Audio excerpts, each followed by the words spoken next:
अस्सलाम वालेकुम। I hope कि आप सब ठीक होंगे। मॉड्यूल 6 का पार्ट 2 है फ़नल स्ट्रेटजी। ठीक है। Tofu mofu bofu, top of the funnel, middle of the funnel, bottom of the funnel. इस वीडियो के अंदर बेसिकली हम ये सीखेंगे कि ये जो फ़नल स्ट्रेटजी है, मार्केटिंग फ़नल जो है, इसको लोग किस तरह से समझते हैं और किस तरह से बताते हैं, और हम किस तरह सीखेंगे और हम किस तरह प्रैक्टिस करेंगे। वो बेसिक डिफरेंस आज हम थोड़ा सा डिस्कस करेंगे।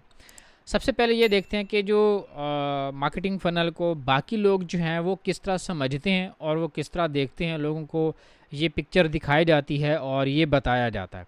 ठीक है, कि आपने सबसे पहले अवेयरनेस करनी है, मार्केट पोटेंशियल बनाना है अपना, और फिर इंटरेस्ट के ऊपर आना है, सपोर्ट्स, सस्पेक्ट्स बेसिकली प्रॉस्पेक्ट्स होते हैं कि आपने लोगों को अपनी तरफ अट्रैक्ट करना है। फिर डिज़ायर्स, जो प्रॉस्पेक्ट्स हैं उनको फिर आपने उन सस्पेक्ट्स प्रॉस्पेक्ट की उन्होंने दो स्टेट्स बनाई हुई हैं, फिर अपने कस्टमर बनाने हैं। ठीक है, मतलब आपने एक मैस ऑडियंस को टारगेट करना है, फिर उससे में से कुछ इंटरेस्टेड लोग निकलेंगे, फिर इंटरेस्टेड लोग में से कुछ मज़ीद इंटरेस्टेड लोग निकलेंगे जो कि कंसिडरेशन फेज़ के अंदर आएंगे, फिर उनसे आपको सेल्स निकलेंगी। ये एक फ़नल बताई जाती है और इसी के साथ कहा जाता है कि आपको क्या करना है।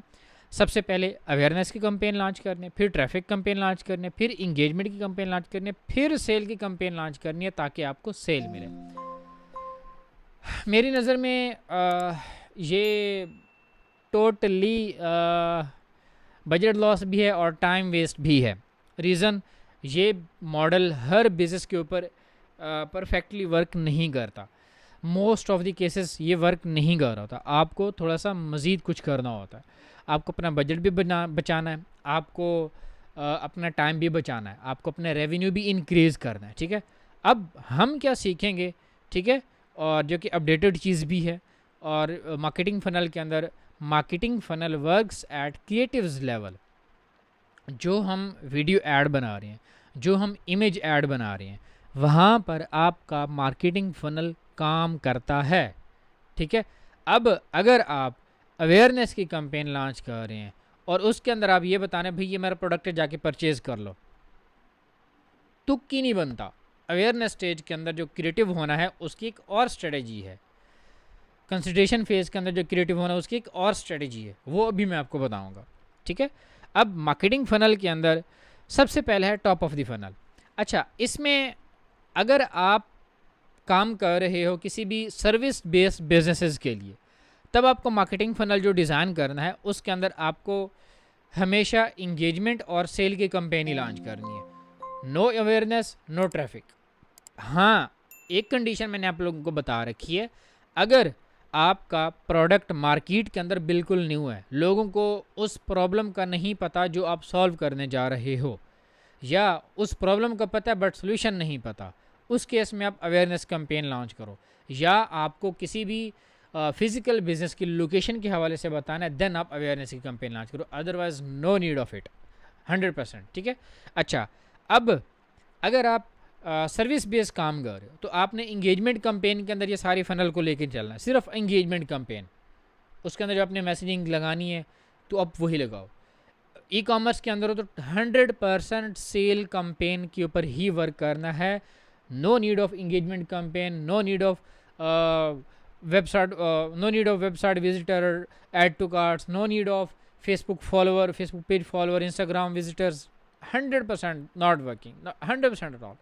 आपने क्या करना है, आपने अपना जो सेल कैंपेन का ऑब्जेक्टिव है सिर्फ वही यूज़ करना है, बट उसके अंदर जो आपने क्रिएटिव्स बनाने हैं, क्रिएटिव्स की जो स्ट्रेटजी है वो मैं आपको बता देता हूँ। सबसे पहले है top of the funnel, tofu base. ठीक है, टॉफू स्टेज के ऊपर आपको क्या करना है, ये आपकी होती है अवेयरनेस स्टेज होती है, बट अवेयरनेस कंपेन नहीं होती है, ये आपकी अवेयरनेस स्टेज होती है। इसके अंदर आपको क्या करना होता है, आपको एक ऐसा क्रिएटिव बनाना होता है जिसके अंदर आप अपनी प्रोडक्ट या सर्विस का इंट्रोडक्शन दे रहे होते हैं। ठीक है, फॉर एग्जाम्पल मेरे पास ये एक चार्जर का बॉक्स पड़ा हुआ है। ठीक है, अब मुझे अगर ये इसको टॉप ऑफ द फनल लेके चलना है तो मैं क्या करूँगा, मैं इस चार्जर की खसूसियात बताऊँगा, मैं इस चार्जर की थोड़ी बहुत ऐसी चीज़ें बताऊँगा जो मार्केट में लोगों को नहीं पता कि ये बनता ऐसे है, इसके अंदर जो मटेरियल यूज़ हुआ है उसका ये फ़ायदा है, जो मटेरियल यूज़ हुआ है वो बिजली की कंजम्पशन को कम करेगा, चार्जिंग को फास्ट करेगा, ठीक है। ये इस तरह की जो इंट्रोडक्टरी फ्रेजेस होंगी वो मैं अपनी क्रिएटिव के अंदर ऐड करूँगा, बेशक मैं इमेज ऐड बना रहा हूँ या मैं वीडियो ऐड बना रहा हूँ, ठीक है।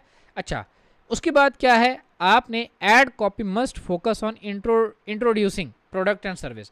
जो आप ऐड कॉपी बनाएंगे अपनी कैंपेन के अंदर, जो आप प्राइमरी टेक्स्ट बनाएंगे उसके अंदर आपने जो इसी प्रोडक्ट को हम एग्जांपल ले लेते हैं, आपने इसी प्रोडक्ट के हवाले से जो चीज़ आपने वीडियो के अंदर, जो चीज़ आपने इमेज के अंदर बताई हुई है, उसी को आपने टेक्स्ट के अंदर एक्सप्लेन कर देना है कि ये जो प्रोडक्ट है इसकी जो प्रोडक्शन के अंदर जो मटेरियल यूज़ हुआ है वो बाकियों से डिफरेंट कैसे है, इसके अंदर जो मटेरियल यूज़ हुआ है वो इलेक्ट्रिसिटी को कम कैसे करता है, इसके अंदर जो मटेरियल है वो मोबाइल चार्जिंग को फास्ट कैसे करता है, ठीक है। इसके अंदर जो बाकी फीचर्स हैं वो भी आप साथ लेके चलो, ठीक है। अच्छा, उसके बाद है इस स्टेज के ऊपर आपको टारगेटिंग कैसी करनी चाहिए। आपको ओपन ऑडियंस को ही टारगेट करना चाहिए। हाँ, अलबत्ता एक काम और भी कर सकते हैं, इस स्टेज के ऊपर ओपन ऑडियंस के साथ आप 2-4 और जो है एड सेट बना सकते हैं, उनके अंदर आप ब्रॉड इंटरेस्ट को टारगेट करें, ठीक है। Broad interest means mobile users, बहुत बड़ा इंटरेस्ट है, ठीक है। या फिर आप यूज़ कर लें स्टूडेंट भी तो यूज़ करने, बहुत बड़ा इंटरेस्ट है। इसी तरह जो बड़े बड़े इंटरेस्ट हैं जिनकी ऑडियंस बहुत ज़्यादा है, आप उनको भी यूज़ कर सकते हो। ये है आपकी top of the funnel stage, tofu, ठीक है।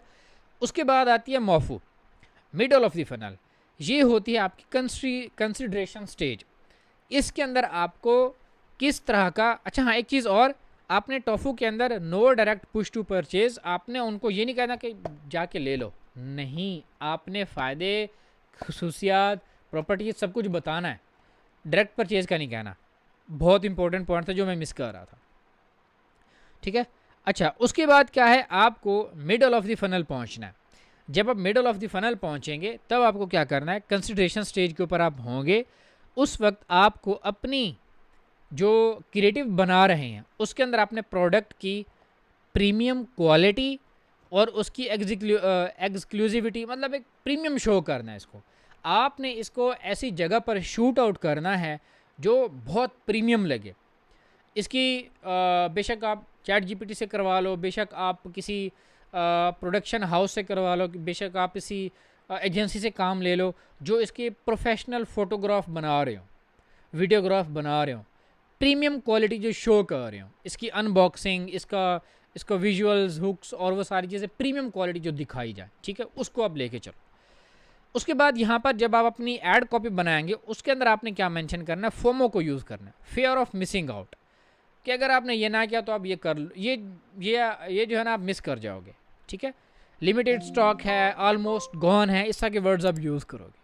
और आपने इस स्टेज के ऊपर अपने कस्टमर्स को इनकरेज करना है कि आप जाएं वेबसाइट के ऊपर, आप जाएं लैंडिंग पेज विजिट करें, आप जाएं व्हाट्सएप पे मैसेज करें, आपने उनको इनकरेज करना है, ठीक है। आपने उनको इस तरह की बातें बतानी है। उसके बाद आप इस स्टेज के ऊपर टारगेटिंग क्या करेंगे, यहाँ पर आपको रीटारगेटिंग करना है। आपकी प्रीवियस स्टेज के अंदर जो आपके पास वेबसाइट विजिटर्स थे आप उनको रीटारगेट कर सकते हो, और जो आपकी वीडियो के साथ इंगेज हुए थे, जो आपके सोशल अकाउंट जो हैं जिसके अंदर इंस्टाग्राम और फेसबुक है उनके साथ जो लोग इंगेज हुए थे आप उनको रीटारगेट कर सकते हो, ठीक है। कस्टम ऑडियंस कैसे बनाते हैं, लोकलाइक कैसे बनाते हैं, मैंने आपको ऑलरेडी बताया हुआ, और next part I think so इसके ऊपर भी आ रहा है, उसके ऊपर मज़ीद भी जो है इसके ऊपर बात की जाएगी, ठीक है।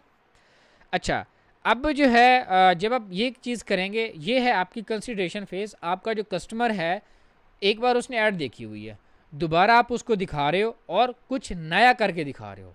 ऐसा नहीं कि रीटारगेटिंग करके उनको सेम वही क्रिएटिव दिखा दो, कोई फ़ायदा नहीं होना इस चीज़ का। आपको अपने जब रीटारगेटिंग कैंपेन बनानी है उस वक्त आपको कुछ नया दिखाना है, कुछ न्यू ऑफर्स लेके आनी है उनके लिए, ठीक है। उसके बाद आखिरी स्टेज होती है आपके पास बॉटम ऑफ द फनल, बॉफू, ठीक है। ये होती है आपकी कन्वर्जन स्टेज। आपने अपने जो है प्रॉस्पेक्ट को कस्टमर के अंदर कन्वर्ट करना होता है ताकि वो परचेज़ करे। वो जैसे देख रहा था और वो परचेज़ करके चला गया, आपने इसके दरमियान गैप के अंदर ये कैंपेन लॉन्च करनी है। इसके अंदर आपको जो क्रिएटिव बनाना होता है उसके अंदर आपने डायरेक्ट अपना शॉप नाउ का जो है ना कॉल टू एक्शन देना होता है। ये प्रोडक्ट है, ये फ़ायदे हैं, आपने देखा हुआ नहीं देखा हुआ, आपका ये प्रॉब्लम है, उसको ये सॉल्व करता है, आपको परचेज़ करना है, डायरेक्ट शॉप नाउ पे क्लिक करो और मूव करो, दैट्स इट। आपने इस तरह की वर्डिंग अपने क्रिएटिव्स के अंदर यूज़ करनी है। अच्छा, इसके अंदर एक काम और करना है, जब आप ये कैंपेन लॉन्च करें, आपने अपनी जो प्राइसिंग स्ट्रेटजी है, जो आपने प्राइसिंग अपनी प्रोडक्ट की बनाई हुई है, वो आपने अफोर्डेबल रखनी है कस्टमर्स के लिए, ठीक है। उनको ये ना लगे कि मैं बहुत ज़्यादा पे कर रहा हूँ, ठीक है, उनको लगे कि नहीं यार ये तो मैं मेरे लिए अफोर्डेबल है, ठीक है। इस तरह की स्ट्रेटजीज़ के ऊपर आपने काम करना है। टारगेटिंग आप किन को करोगे? रिटारगेटिंग करोगे ऐड टू कार्ट ऑडियंस को, जिन्होंने ऑलरेडी ऐड टू कार्ट किया है उनको टारगेट करो, और जो आपके विनिंग क्रिएटिव्स हैं उनको आप यूज़ करो, जिसमें आपको मिडल ऑफ द फनल में कुछ परचेजेस आए थे जिस क्रिएटिव्स के ऊपर, उस क्रिएटिव को आप यहाँ से बफर स्टेज के अंदर आप यूज़ करेंगे। ये है आपकी फ़नल स्ट्रेटेजी, जिसके अंदर आप क्या करते हो, आप एक बड़ी ऑडियंस को टारगेट करते हो अपनी क्रिएटिव से, फिर उन्हीं में से कंसिडरेशन फेज़ के ऊपर आते हो क्रिएटिव से, फिर उन्हीं से अपनी सेल्स निकालते हो क्रिएटिव से, ना कि कैंपेन स्ट्रक्चर से।